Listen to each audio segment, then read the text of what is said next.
want to lick me. Avoid the fish as much as I possibly can. There's a random spike that fell. And there we go. Up here, I gotta break these blocks, which I can't do as that one, so I had to make myself get rid of my carrot. And now I head down this pipe. Another one of the areas where it actually forces me to lose my carrot. Avoid that guy at all costs. And there's the bonus exit, the first secret exit of Pumpkin Zone. As you can see, the path makes itself, and we actually takes us outside of Pumpkin Zone to an extra little level set up out here. Which this level is like really different, I guess, in comparison to some of the other ones. Like we're in a horror-themed area, but this level that we have to take care of is just completely different. Set up like kind of like an outside hill area with little hills and a lot of flying with the carrot. Work my way over to the right. Jump over these random Goombas. It's a weird design to this level, and I'm gonna come all the way over here for a reason. I'm gonna grab the star just to grab some extra bonus lives just for the heck of it. Because unlike a lot of the other levels, instead of going to the right, you actually have to go to the left in order to find the exits. There it is. It's kind of like in the middle of the entire level. It's easily one of the weirdest designed levels in the entire game. And now head back to Pumpkin Zone number 2 and work my way through this level for a second time in order to complete and move on to Pumpkin Zone 3. Underneath more of the random licking guys, as I bounce off one of the random other enemies, the Cyclops style enemy, bounce over on his head, work my way down this pipe and passing the halfway bell, as I really don't need to mess with that, and underneath some of these fish. And now swim my way up and over through this pipe, and there's boos again. Here's that area again. See if I can get through here without hitting these boos. You know what? Screw it. I'm just gonna run through. I'll be able to get a carrot in this room right here by working my way through these, breaking these bricks with the spinning ability. So I can use that and work my way down, and there's another one of the carrots. So even though I just lost my carrot, I'm able to gain it right back by using that. Okay, I'm going to hit that star, and this time I am going to grab the star. Run over, grab it real quick, and now I'm just going to run through a whole bunch of these Cyclops enemies as quickly as possible and build up the number, as you can clearly see it, 4. Okay, and there we go, 5. And there's a whole bunch of 1-ups from these random umbrella-style guys, and there's the exit. So I gain a whole bunch of extra lives, now up to 22. And now we head to the next level, which is another one that contains one of the bonus levels, or one of the extra levels, or extra gates, or whatever you like to call it. I've probably called it everything you possibly could during the course of this. But now I'm going to go down here and over to the right, and watch out for any holes and not fall down. Jump over, collect a whole bunch of extra little coins, avoid the Goomba Ghost, which we really don't see very often in Mario. A ghost of a Goomba. It's kind of fun. I guess Mario kills so many Goombas. You think about it, there'd be a lot more ghosts of Goombas floating around, but we have boos and we have Goomba Ghosts in this game. Okay, now that I get over here, make a very long jump, floating with the carrot ears as needed, and land in this area, avoid the Goomba Ghost, and there is the secret bonus exit for Pumpkin Zone 3, which is the second of the Pumpkin Zone secret levels. Okay, enter this one, and now we are standing on top of mushrooms. Giant mushrooms. And I'm pretty much going to work my way on the top here and float over. Get over here and continue over to the right. Jumping and avoiding all unnecessary battles with any type of enemy. Just gonna kind of float and hope I get to the exit before I end up taking any kind of damage. Jump on some Goomba's heads, or jump over some Goomba's heads as well. Go up here, and head over to the right, grab an extra life, and complete the level. Pretty simple, nonetheless. Pretty simple, I think. Okay, now we're back inside of Pumpkin Zone. And now we will complete Pumpkin Zone 3 for a second time, this time getting the official exit.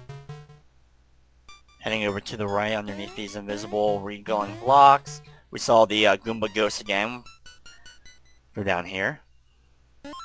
And now I'm going to avoid these jumps and collecting as many of the extra coins as I can, as I'm going to also avoid the other Goomba Ghosts there. one of the other Goomba ghosts. I just like saying that for some reason. Goomba ghost. There's the halfway bell. I'm just going to skip over that. Hope I don't fall down and land on any of the spikes or get hit by one of the boos. Okay, here's that room where I would normally take a giant jump onto the platform, but I'm just going to fall down here instead. Which there was a giant arrow made out of coins to kind of tell you, in case you hadn't investigated, to investigate up there in order to find it. Okay, Pumpkin Zone 4, the final stage of Pumpkin Zone, which of course also contains the boss, which is a witch that we'll have to do battle with at the end of this level. Of course, same thing, it's kind of a collaboration in terms of the enemies, as well as these weird worm things that are kind of jumping around. They're kind of creepy looking, or weird, or whatever you want to call them. There's the halfway bell, as well as brooms, and of course these electrical maces that we saw earlier on in Pumpkin Zone. I like this area with the random things inside of jars. Not sure exactly what's inside those jars, but it's something that I really don't want to mess with. Something in there for experimentation or some sort, or spell making by this witch. And here we go. Here's the boss battle with the witch. And it appears on either the left or right side. Shoots a fireball underneath one of these kettles, and then the lid of the kettle flies up into the spikes. So of course you don't want to be landing on that, standing on that kettle. Just like all the other bosses, 3 hits takes it out. Avoid the fire. Wait for it. There we go. Hit it the last time. The witch is dead. It does not shoot up that last kettle. It does not shoot off its lid. A coin flies out of the middle kettle and now will land in place, as we are now 4 coins in Super Mario Land 2, the 6 golden coins. We now have 2 more coins left to get, which is of course the Mario Zone. If you've played this before, you know it's the Mario Zone, and then we have Turtle Zone, or the Underwater Zone. Now this has to be one of the weirdest, creepiest zones in the game. It's a giant, weird statue, mechanical Mario, and of course the whole levels are mechanical based, for the most part, including a very, very strange level, which we'll be getting to very shortly, that's in a place of Mario where no one should be visiting anytime, ever. That'll be coming up soon, and it's kind of creepy and weird, and it's even since I was a kid, I've always had kind of a problem with that level.